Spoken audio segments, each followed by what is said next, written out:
गणनाथ सरस्वती रविशुक्रबृहस्पतीन् पञ्चैतान् संस्मरेन्नित्यं वेदवाणी प्रवर्तयेत्। वेदः शिवो शिवो वेदः वेदाध्यायी सदा शिवः। तस्मात् सर्वप्रयत्नेन वेदमेवं सदा पठेत्। श्रीशुक्लयजुर्वेदसंहिता अथ पंचविंशोऽध्यायः।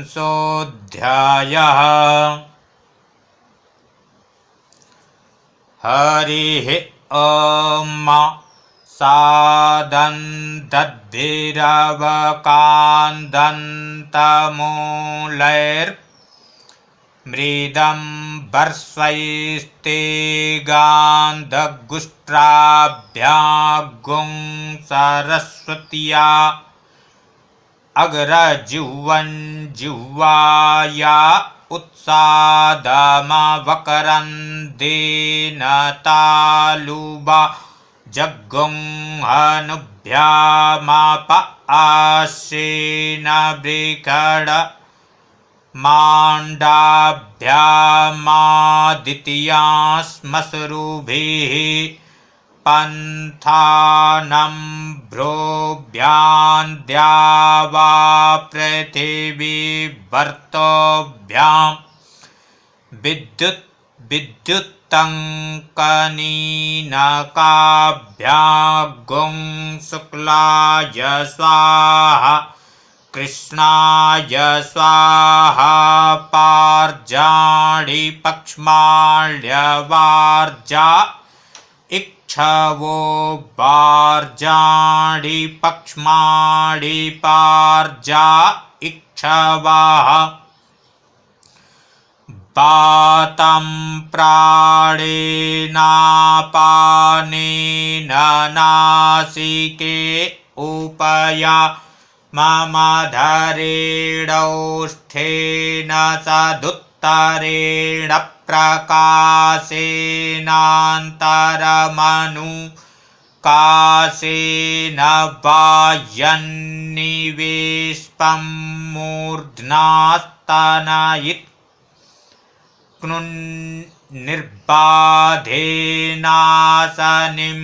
मस्तिष्केण विद्युत्तङ्कनीनकाभ्यां कर्णाभ्यां गुश्रोत्रगुश्रोत्राभ्यां कर्णौ ते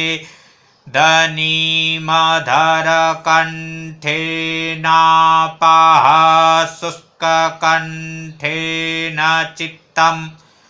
मन्याभिरदितिगुं शीर्ष्णानिर्जर्जल्येन शीर्ष्णासङ्क्रोशैः प्राणान्रे स्माडगुंस्तूपेन मशकान् केशैरिन्द्रगुस्वपसाभयेन बृहस्पतिगुं शकुनिषादेन कूर्माङ्क्षफैराक्रमणगुस्थूराभ्यामृक्षलाभिः कपिञ्जलाञ्जवञ्जङ्घाभ्यां मध्वानं बाहुभ्यां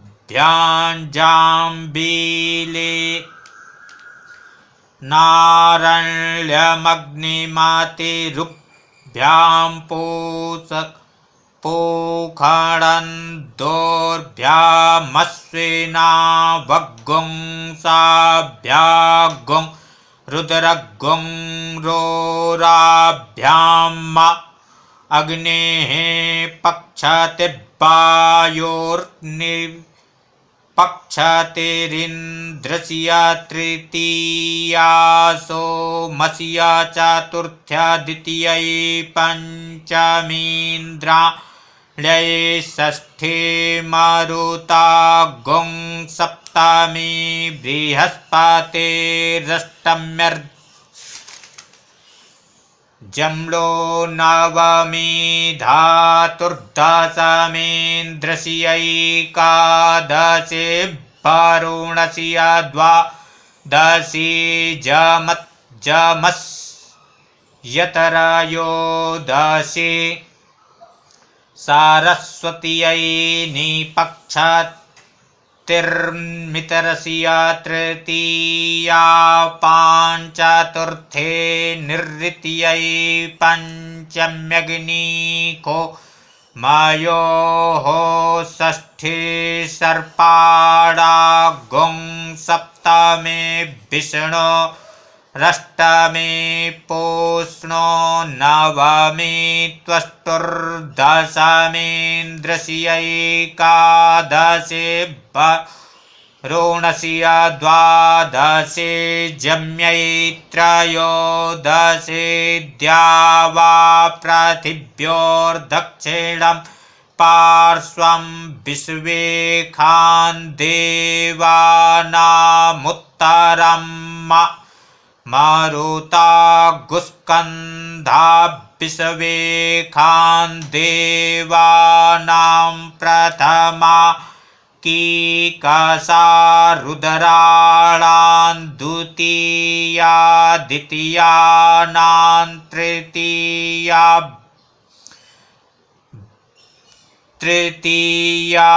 वायोः पुक्षमग्निको मयोर्भासदौ कृञ्चौ श्रोणिभ्यामिन्द्रा बृहस्पति ऊरुभ्यां मितराभ्यरुणा बल्गाभ्यामाक्रमणगुस्थोराभ्यां बलङ्कुष्ठाभ्यां पोखडं वनिष्ठोनान्धाहि स्थूलगुदया सर्पान् गुदाभिर्विहृत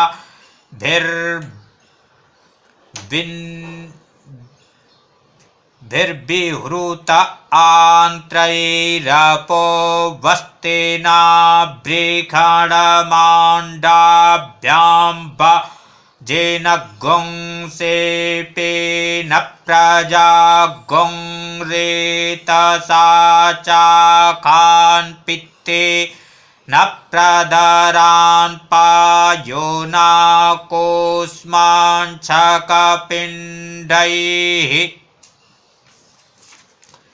इन्द्रस्य क्रोडो द्वितीयै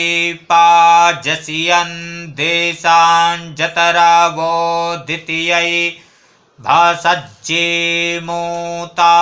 हृदयोपसेनान्तरिक्षं पुरीतता नाभ उदर्जेण चक्रवाकौ मतस्नाभ्यां देवं वृक्काभ्यां गिरीन् प्लासिभिरुपलान् प्लीहान् बल्मीकान्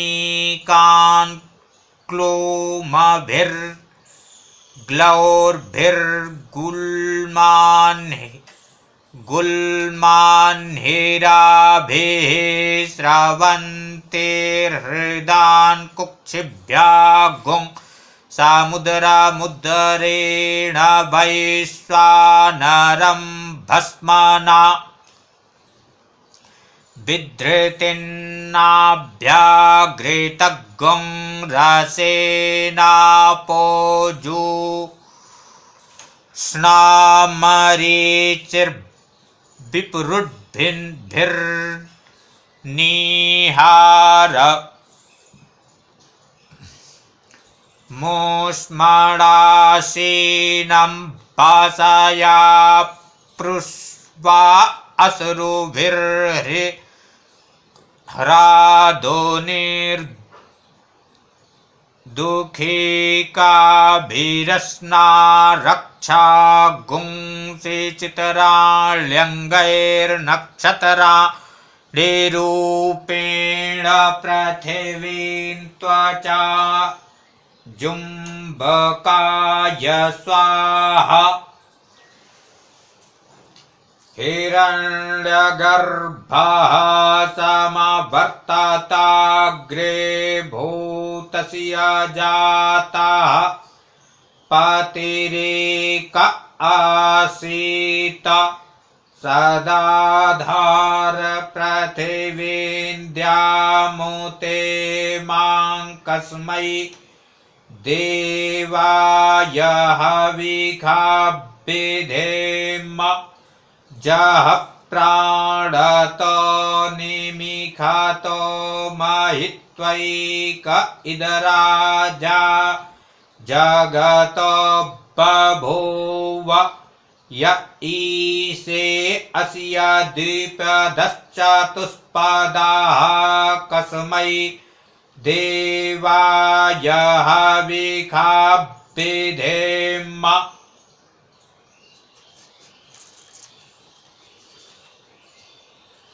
जस्ये में हिमवन्तो माहित्वा जस्या समुद्रगुं रसया सहाहुः जस्ये महाप्रदेशो जस्य बाहु कस्मै देवाय हविखाभिधेम ज आत्मदाः ज आत्मदा बलदा जस्य विश्व उपा सते प्रशिखं जस्य देवाः जस्य क्षायामृतं जस्य मृत्योः कस्मै देवाय हविखाभिधेम आनो भद्राः क्रतवोजन्तु विश्वतो दबधासो अपरीता स उद्भिदाः देवानो जथा सदमिद्रधे आसन् न परायुवो रक्षेतारो दिवे दिवे देवानां भद्रासो मतिर्रेजो यतान् देवानागं रातिरभिनो निवर्तताम् देवानागं सखियमुपसे देवाभयं देवान आयुः प्रतिरन्तो जीवसे तान् पूर्वयानि विदाहो महीभयं भगमितरमदितिं दक्षमसिरिधम् अर्जमणं वरुणगं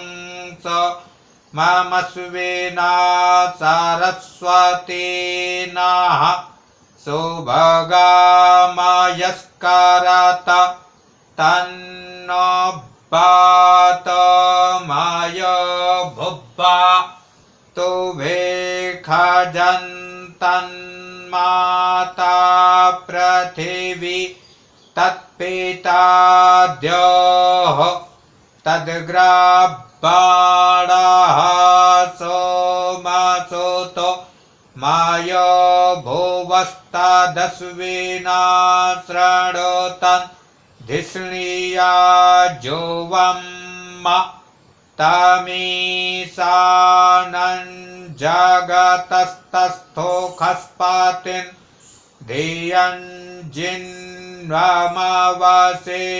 होमहिभयं मा ओखानोज्जथा वेदसामसद्वृद्धि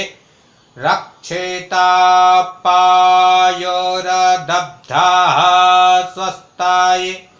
स्वस्ति न इन्द्रो वृद्धस्रवाः स्वस्ति नः पूषा विश्वा वेदाः स्वस्ति नस्तारिक्षो अरिष्टनेमिः स्वस्ति नो बृहस्पतिर्दधातु प्रेखदसुवा मारुताः प्रश्नेमा ताराः सुभञ्जाबानोऽपि दधेखु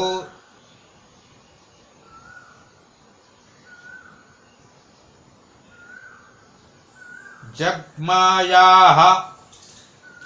अग्निजिह्वा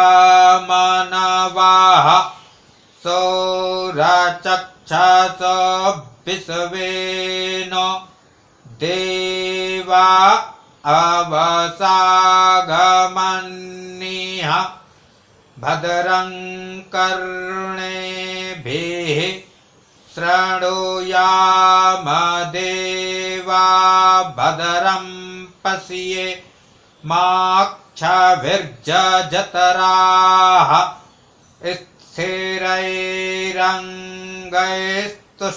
स्थिरैरङ्गैस्तुष्टुवागुं सस्तनभ्यर्भ्यसेमहिधि वहितं जदायोः सतमिन्नो शरदो अन्तिदेवा जतरा नश्चकरा जरसन् तनूनाम पुतरासो जतरा पितरो भवन्ते मानो मधियारीरि कतायुर्गन्तोः आदितिर्द्यौरादितिरन्तरिक्षमादितिर्माता स पिता स पुत्राः विश्वे देवा अदितिः पञ्चजना आदितिर्जातमदितिर्जनित्वम् मानो मितरो वरुणो अर्जमायोरिन्द्र ऋभुक्षा मारुताः पारिख्यन्न जद्वाजेन देवजातस्य सप्तेः प्रवक्ष्यामो विदथे बीर्जाणि जन्निर्लिजारिक्णसा प्रावृतस्य तिङ्ग्रभीतां मुखतो नयन्ति सुपराङ्जो मे म्यद्विश्वरूप इन्द्रापोष्णो प्रियमप्येति पाथः एषच्छागाः पुरो अश्विनब्बाजेनापोष्णो भागो नीयते विश्वदेव्याः अभिप्रियञ्जत्पुरोडासमर्बतात्वष्टे देनगुंसौस्रवसा यजिन्वति जद्धविख्यं जद्धविख्यामृतोऽसो देवयानन्तिर्मा नोखाः पर्जसुवन्नयन्ति अतरापोष्णाः प्रथमो भाग एति जज्ञन् देवेभ्यः प्रतिवेदयन्नजाः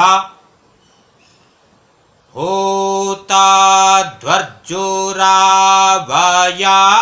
अग्निमिन्धोग्रा वग्रा भ उत सगुस्तासो विपराः तेन जजनेन स्वरं कृतेन शिष्टेन वक्षणा आप्रेणध्वम् जूपभृष्का उत जेजूपवाहाश्च खालञ्जे अश्वयूपायतक्षति जे चार्भते पचनगुं संभरन्त्युतो ते खामभिर्गूर्तिर्न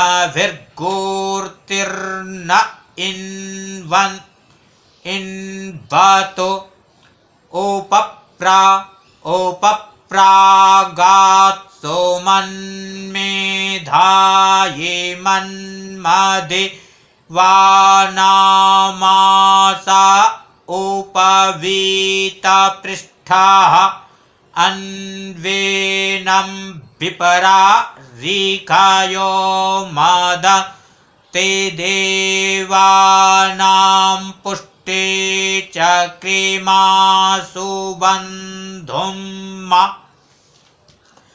जद्वाजेनो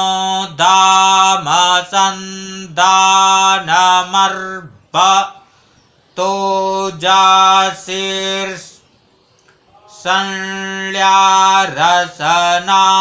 जाशीर्षंल्यारसनारज्जोरस्य जद्वाघास्य प्रभृतमासे त्रीडगुं सर्पाताते अपि देवेक्ष्वस्तु जदस्वस्य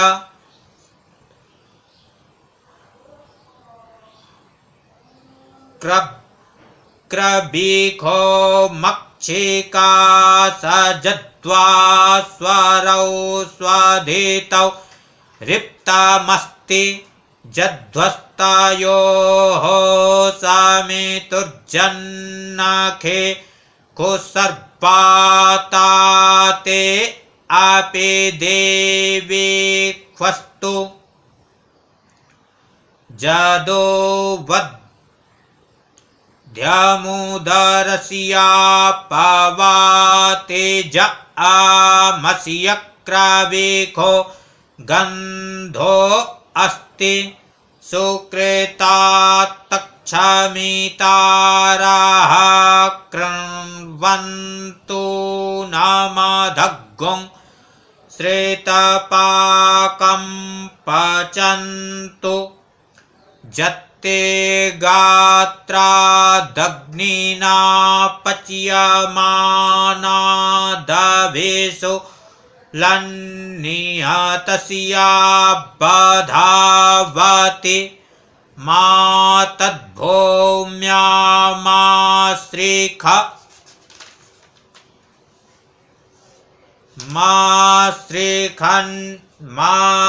मात्रीडेको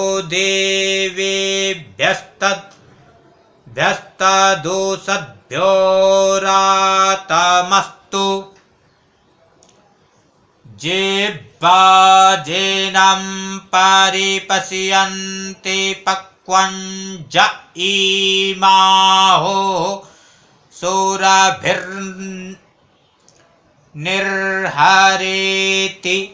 जे चार्बतो मागं सभिक्षामुपासत उतो ते खामभिगूर्तिर्न इन्वतो जन्निक्षणं मास पचन्या उखाया जापात्राणि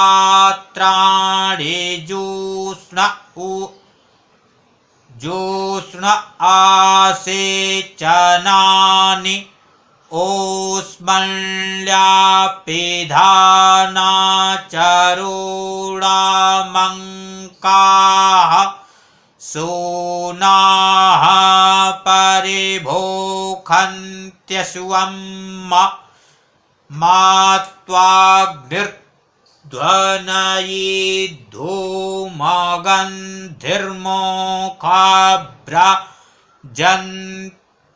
मात्वाग्निर्ध्वनयिद्धूमगन्धिर्मोखाभ्रजन्त्यभिभिक्ति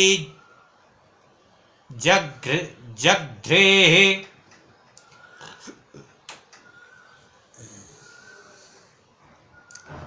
इष्टं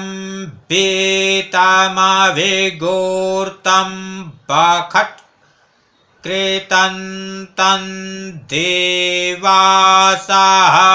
प्रतिगृह्णन्त्यश्वं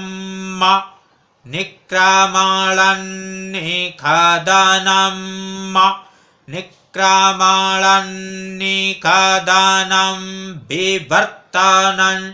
जच्च पड्वीसमर्भताः जच्च पपौ जच्च घासिञ्जघास सर्पा ताते अपि देवे ख्वस्तु जदस्वा यब्बास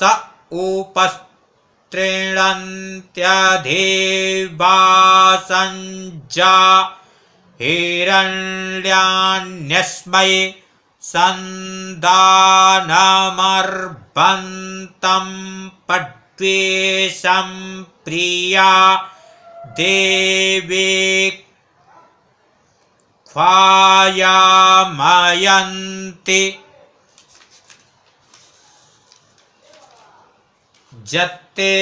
साधेमः सासु कृतस्य पार्क्ष्ण्या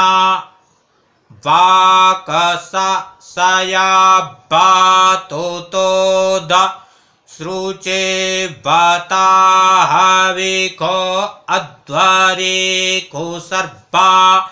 ताते ब्रह्मणासुदयामि चतुस्त्रिगुं सद्वाजिनः चतुस्त्रिगुं सद्वाजिनो देवबन्धोर्वङ्क्रीरस्वस्य स्वाधेतेः समेति अच्छिद्रागात्राभयो नाक्रणोत पारुक्पारु रानुगुह्याभिषस्त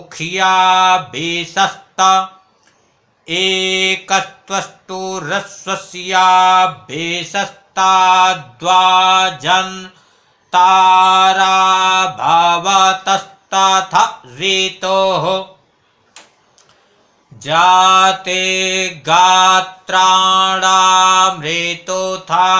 कृणोमि तात पिण्डानां प्रजुहोम्यग्नौ मात्वा तापत्प्रिय आत्मा पीयन्तमास्वादितिस्तन् व आतिष्ठिपत्ते माते गृध्नुरविशस्तातिहा यच्छिदरा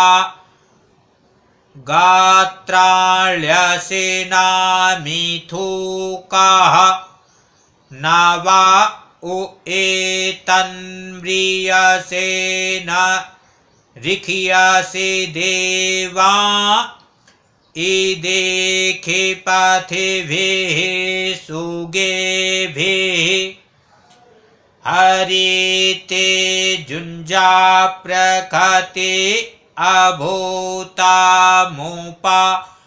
मुखास्थाद्वाजे धुरि रासभस्य सुगभ्यन्नो बाजे स्वभ्यं पुगुं सह पुत्रा उत विश्वापुखगुं रयिम् अनागास्त्वन्नो अधि तेः तुक्षतरन्नो अश्वो बनता गुं हविक्मान्न इमानुकं भुवनाशिखधामेन्द्रश्च विश्वे च देवाः आदित्यैरिन्द्रः सगणो मारुद्भिरस्मभ्यं खजाकरत जज्ञञ्चनस्तन्वञ्च प्रजाञ्चादित्यैरिन्द्रः सहसिखधाति अग्ने त्वन्नो अन्तम उततराता शिवो भवावरोध्यः वसोरग्निर्वसुस्रवा अक्षानक्षिद्युमत्तमग्गुं रयिन्दाः तन्त्वासोचिष्ठदे दिवः सोम्नायनो नमि माहे सखिभ्यः। श्रीवाजसने संहितायां पंचविंशोऽध्यायः। श्रीवेदपुरुषाय नमः। वीडियो को लाइक शेयर सब्सक्राइब करें। जय श्री कृष्ण।